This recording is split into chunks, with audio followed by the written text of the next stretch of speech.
Hello students, I am doctor Raju Sharma. हमारा आज का टॉपिक है भारत की जलवायु। सबसे पहले तो हम ये जानेंगे कि मौसम, ऋतु, जलवायु आखिर हैं क्या, इनमें क्या अंतर है।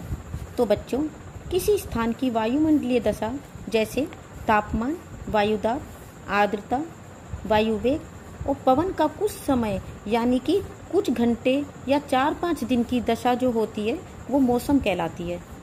कुछ महीनों के तापमान, वर्षा, आर्द्रता, वायुदाब, वायु वेग, पवन जो होती है वो उसको ऋतु कहा जाता है। और लंबे समय तक यानी कि 30 वर्षों या इससे अधिक समय तक जो वायुमंडलीय दशा पाई जाती है उसे जलवायु कहते हैं। भारत की जलवायु को उष्णकटिबंधीय मानसूनी जलवायु माना जाता है।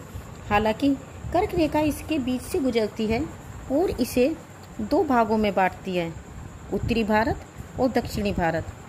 उत्तरी भारत की स्थिति शीतोष्ण कटिबंध में पाई जाती है, परंतु ऊंचे हिमालय के अवरोधात्मक प्रभावों, दक्षिण भारत की प्रायद्वीपीय स्थिति, उत्तर पश्चिमी भाग की सागर से लंबी दूरी, देश के विभिन्न भागों में पर्वत श्रेणियों की स्थिति, ऐसे कई कारण हैं जिसके कारण भारत की जलवायु में पर्याप्त प्रादेशिक भिन्नता देखने को मिलती है। वास्तव में भारत एक विशाल देश है। देश की विशालता और इसकी स्थिति ने देश में जलवायु संबंधी विभिन्नताएं उत्पन्न कर दी हैं। इन विभिन्नताओं के कारण ही कई विद्वानों ने भारत को अनेक जलवायुओं का देश कहा है।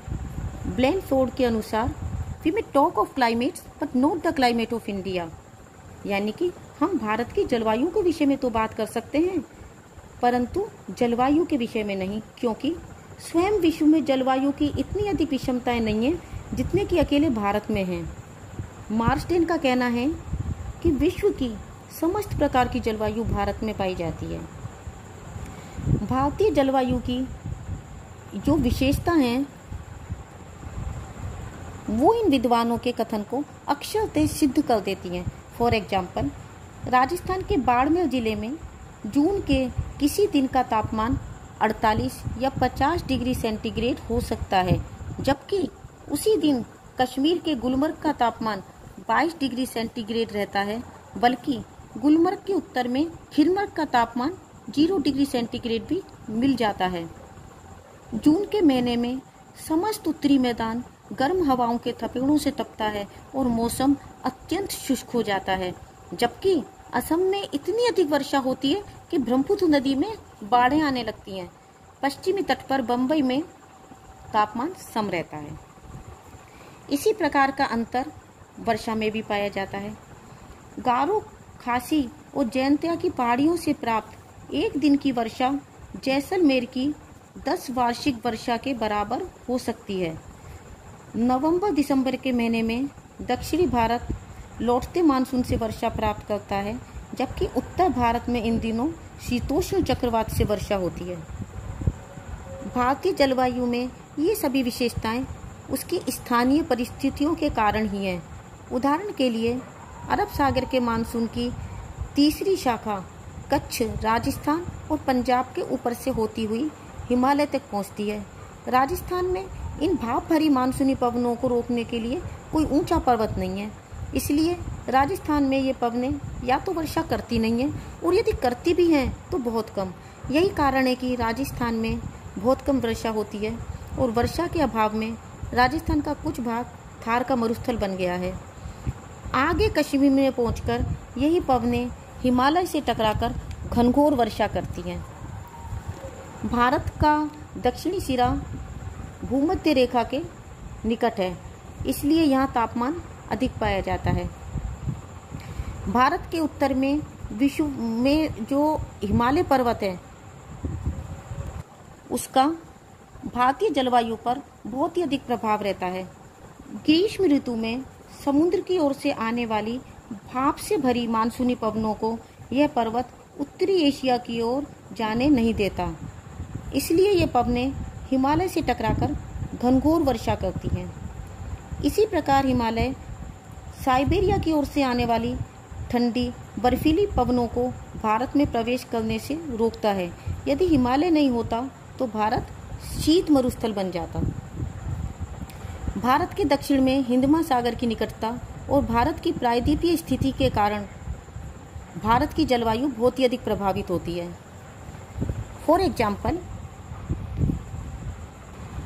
ग्रीष्म ऋतु में भारत के मध्य से गुजरने वाली कर्क रेखा पर सूर्य की किरणें सीधी पड़ती हैं। परिणाम स्वरूप इन दिनों भारत में कड़ी गर्मी पड़ती है। इससे यहाँ न्यून वायुदाब का क्षेत्र बन जाता है और हिंद महासागर में अधिक वायुदाब का क्षेत्र। इसलिए हिंद महासागर की ओर से पवनें उत्तर की ओर चलने लगती हैं। ये पवनें चूँकि हिंद महासागर के जल के ऊपर से होकर आती हैं, इसलिए भाप से भरी होती हैं। इन दिनों तिब्बत और मध्य एशिया में न्यून वायुदाब का क्षेत्र होता है, अतः हिंद महासागर से दक्षिणी पूर्वी व्यापारिक पवनें भारत की ओर चलने लगती हैं, परंतु भूमध्य रेखा को पार करिए फेरल के नियम के अनुसार उत्तरी गोलार्ध में दाईं ओर मुड़ जाती हैं। भाप से भरी ये पवनें ही ग्रीष्मकालीन मानसूनी पवनें कहलाती हैं और ये पवनें भारत में आकर पश्चिमी घाट पर्वत, हिमालय आदि से टकराकर घनघोर वर्षा करती हैं। इस प्रकार से विभिन्न प्रकार की जो परिस्थितियां हैं, भारत में जो स्थितियां हैं, उनका प्रभाव भारत की जलवायु पर पड़ता है।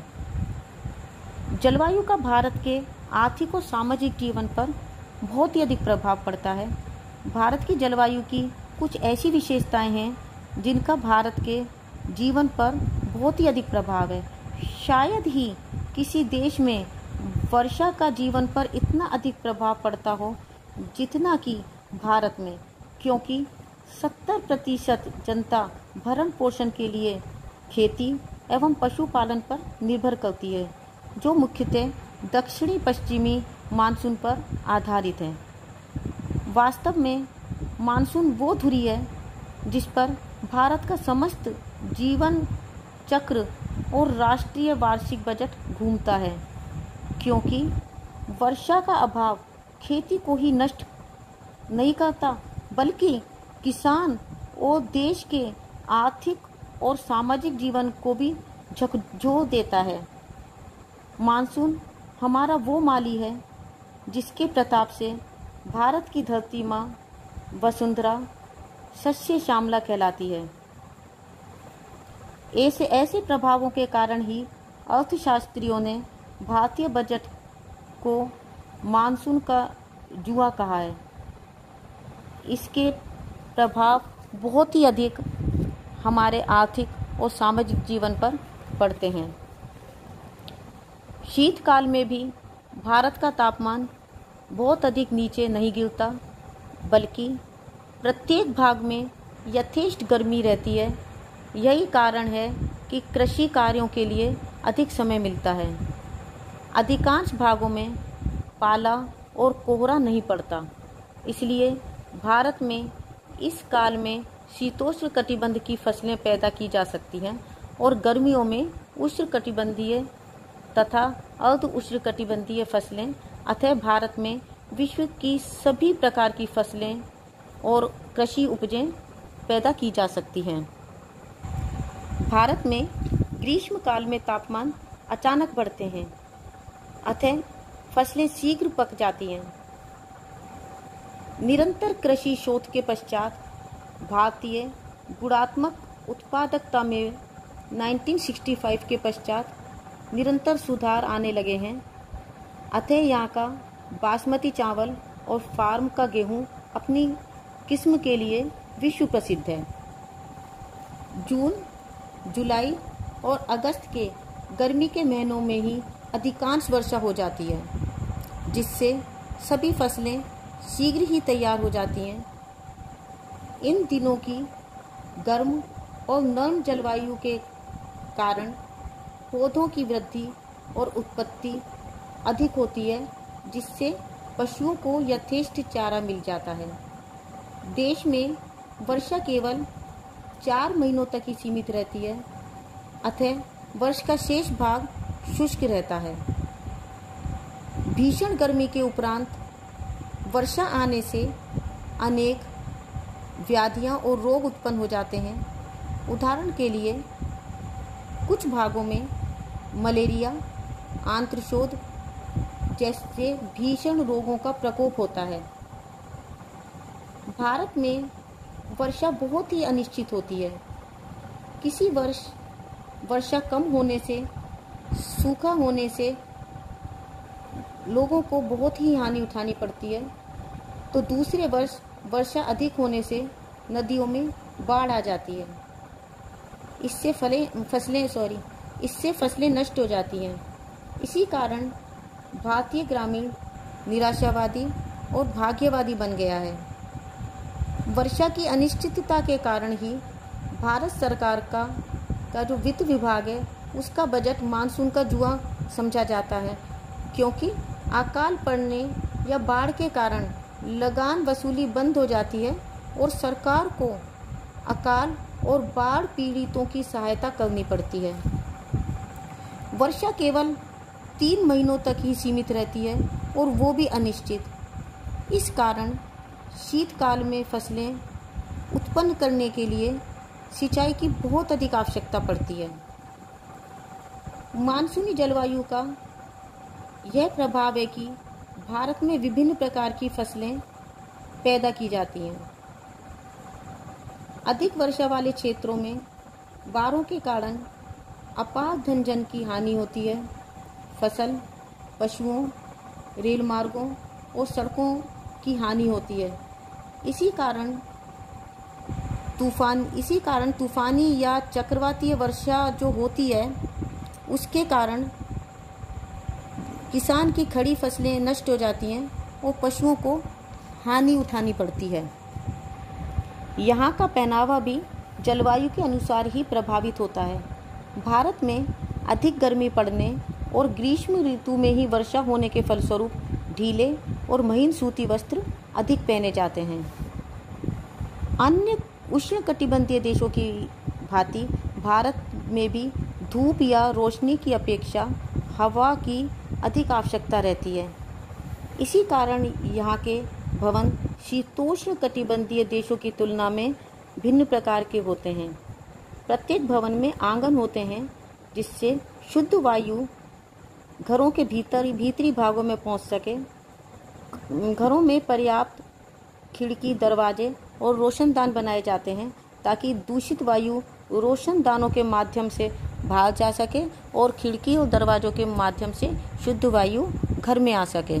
इस प्रकार से हम देखते हैं कि भारत में विविध प्रकार की जलवायु पाई जाती है, क्योंकि भारत एक विशाल देश है। इस जलवायु के कारण ही भारत के आर्थिक और सामाजिक जीवन पर बहुत अधिक प्रभाव पड़ा है। देश के विभिन्न भागों में विभिन्न प्रकार की फसलें, विभिन्न प्रकार के फल, सब्जियां आदि का लोग बाग भरपूर आनंद उठाते हैं। और भारत की जलवायु के हालांकि कुछ नेगेटिव पॉइंट्स भी हैं, परंतु इसमें पॉजिटिव पॉइंट्स ज़्यादा हैं। और भारत की जलवायु का आर्थिक और सामाजिक जो जीवन है इंडियंस का, उस पर बहुत ही अधिक प्रभाव पड़ा है। तो बच्चों, आज हमने भारत की जलवायु, उसकी विशेषता और उसकी विविधता का अध्ययन किया। नेक्स्ट टाइम हम जलवायु से ही संबंधित दूसरे विभिन्न तथ्यों का अध्ययन करेंगे। तब तक के लिए a very happy learning and have a good day. Thank you.